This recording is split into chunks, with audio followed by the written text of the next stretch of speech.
guys, I hope you're all doing well. First of all, I know it's been a while, and I want to tell you that there's so many exciting things happening in my life at the moment, but I can't share them just yet because they're not confirmed, and I just rather share things when they already happen. But cross fingers, I'll be sharing them soon. But yeah, my mind has been in multiple places at once, but it's all good. Well, there has been a few setbacks as well, but I'll do a complete story time and update as soon as I can.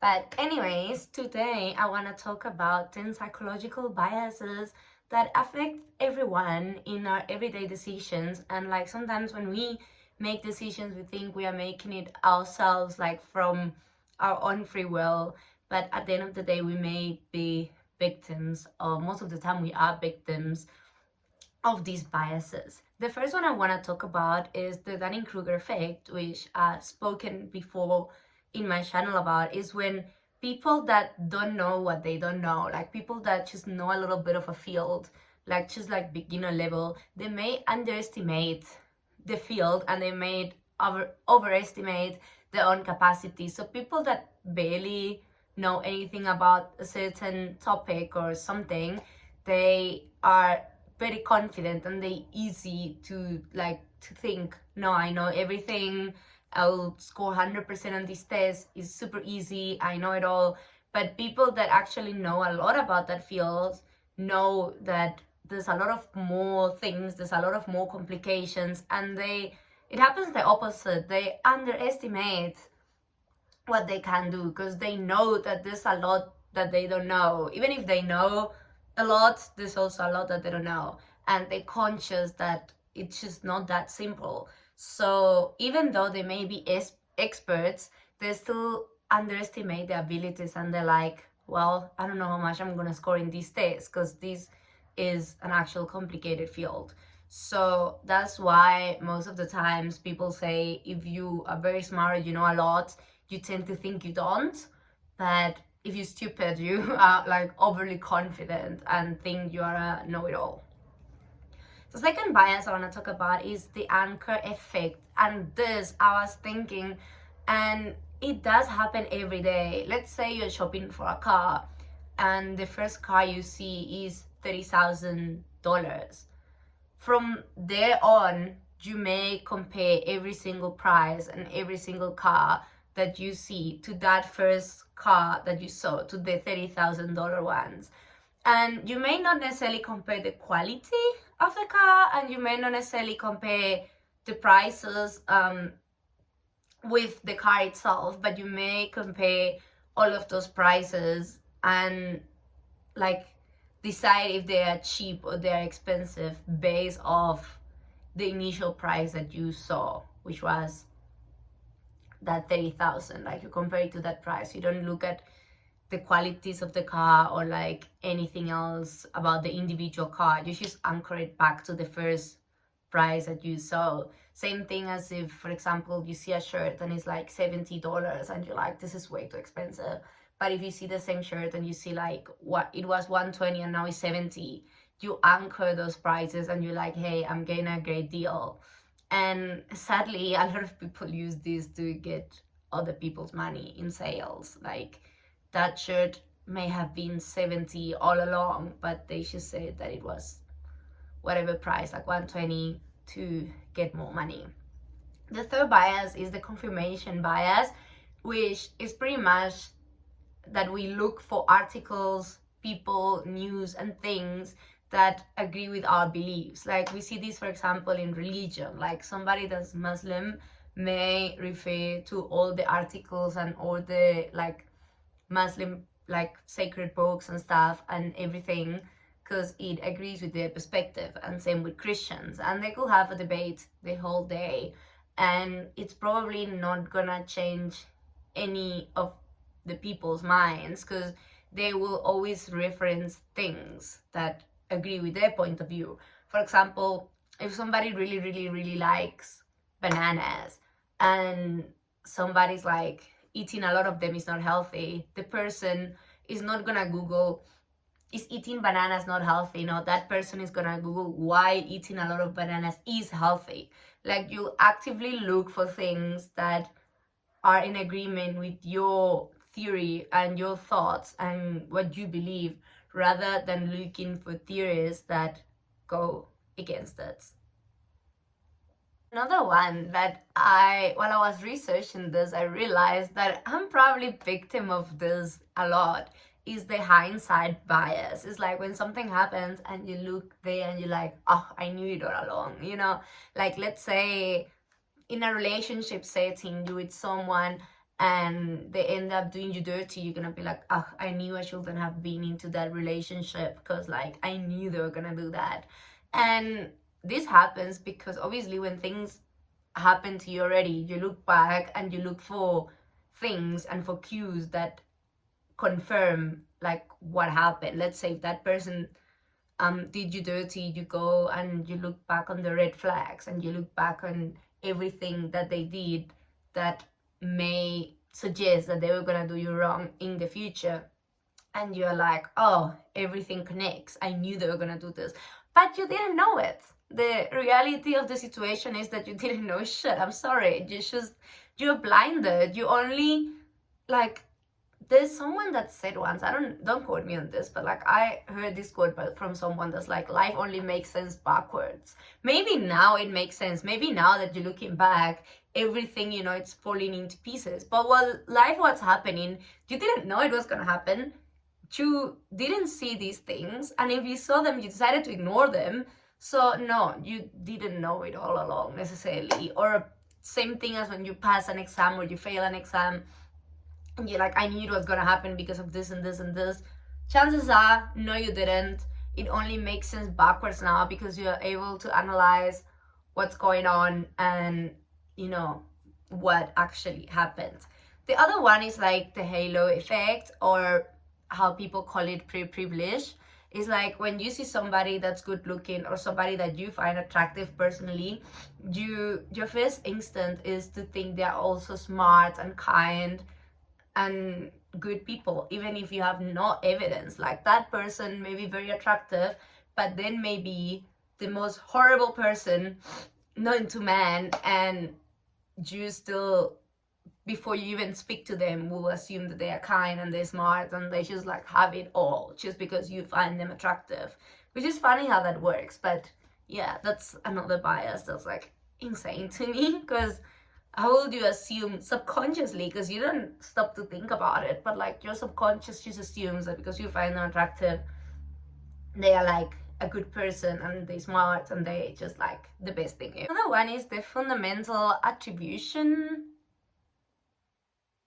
bias, I think is how you say it, or error. But pretty much, I don't drive, but I've seen my friends and even my mother, like if somebody cuts you in traffic, or if somebody parks and like they are not parking well, your first instinct is to attack the character traits instead of looking at the circumstances. Let's say if somebody cuts you in traffic or does something that they need to do, you automatically are gonna think, oh, you're a jerk, you like are not a good person, you are the loser, or like you're just gonna insult that person and their character. Or if somebody like bumps you in like the grocery like store and then they're in a hurry, you're just gonna think they are also a bad person and they are like not thinking, and you're just gonna attack them. But that person that catching traffic might have been rushing to an emergency. You don't know that. You attack the character because like you don't know, you didn't look past what the reason will be. You just thought it was because they are like that, they're a bad person, and that person at the grocery shop may be in a hurry to also go to an emergency or to go to like an important event or something maybe going on in their life. But your first, like your mind's first instinct was to attack the character and attack the personalities without knowing what goes on in their life, like not the intrinsic traits, which is the character, but you don't know what's going on like externally in their lives, if that makes sense. Like you're just gonna assume they're the worst. The next one is very, very, very common. Like, I'm pretty sure I don't even need to speak about it, but we all know that one person that when they do something good, they are the best. They're just like the overachiever. They are the best thing ever. They celebrating, and it's good. Celebrate your achievements. But the moment they fail a test, or the moment they do something wrong, it's somebody else's fault. No, this is not my fault. This is this person's fault. No, this is not my fault. This is the circumstances. No, this is not my fault. It's whatever, you know? When they do something good, it's their merit. And when they don't, it's someone else's. It's like an outside force fault. And this is called the self-serving bias. Then we have the loss aversion. I don't think I'm pronouncing it right, but I think I am at the same time. I don't know. Correct me in the comments. That is basically the bias that explains that losing something hurts more than gaining something. Let's say $50. Like if somebody gives you $50, you're gonna be grateful. You're gonna feel pleasure. But if you were to lose $50, that pain of losing that money will be way bigger and way greater than the pleasure you will experience if somebody were to give you $50. So pretty much means that you feel more the losses than the wins. You feel more pain when you experience a loss than pleasure when you experience a win, which is fucked up. Like, it shouldn't be like that. Like, I want to enjoy my wins more than suffer for my losses. But yeah, that's a mental bias, and the more we are aware of it, the more we can actively work to correct it. Because I know I don't want to be all my life way too miserable for what goes wrong and more or less just happy of what goes right. Like, I don't want to be like that. So I'd rather just be conscious about it and know what can happen and what not. We have the in-group bias, which is pretty much when we think people from our own country, or people who support our same sports team, or people who like the same artists, or people we have something in common with are like superior to others. And this is very typical. Like when I was in Cuba living there and I used to watch baseball, I was like, my team is the best. Like everyone that supports my team, yeah, we know what's up. You guys are like not it, you know? So yeah, like deep down, even if you think you don't, subconsciously your brain sees people that agree with you, or people that, like, even in politics, like your same political beliefs or your same religious beliefs, and even your like people that support and are super fans of the same artist as you, or people that are super fans of like something that you want, you know, that like you united through something, your brain is automatically gonna think that they are superior. I pulled my notes up here on my iPad because I cannot pronounce it, and I'm pretty sure the notes are not gonna be any helpful because, well, I'm gonna try my best to pronounce it, and then I'm just gonna read it from my notes because like it was just very difficult to pronounce. Availability heuristic. I told you I didn't know how to pronounce it. Okay. The availability heuristic is our inclination to judge the probability of events based on how easily examples come to mind. If you frequently hear about airplane crashes, for example, you might think they're more common than they actually are, even though car accidents are way more frequent. And I relate to that because before I traveled for the first time, let me put my iPad down. Before I traveled for the first time, I was like just watching documentaries of these like plane crashes, because I was so worried and I wanted to know worst case scenario, what do I do? And I was just very, very worried. And especially because like it was Cuba and South Africa, it's very, very far. So you need to take a plane, and I didn't know English, so I didn't know if they were gonna speak to me about any emergency, what was gonna happen.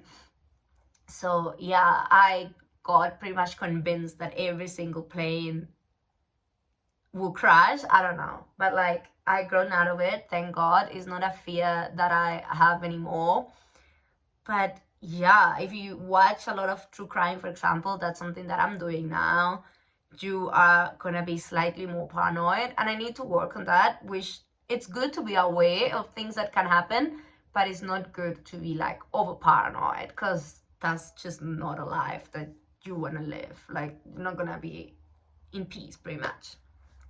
But that's all for today's video. Again, sorry for taking forever, but hopefully soon I can share with you guys what's going on in my life, and I will see you soon. This time, well, I'm not even gonna say anything because at this point I'm not even believable, but like, I'm gonna see you in the next video.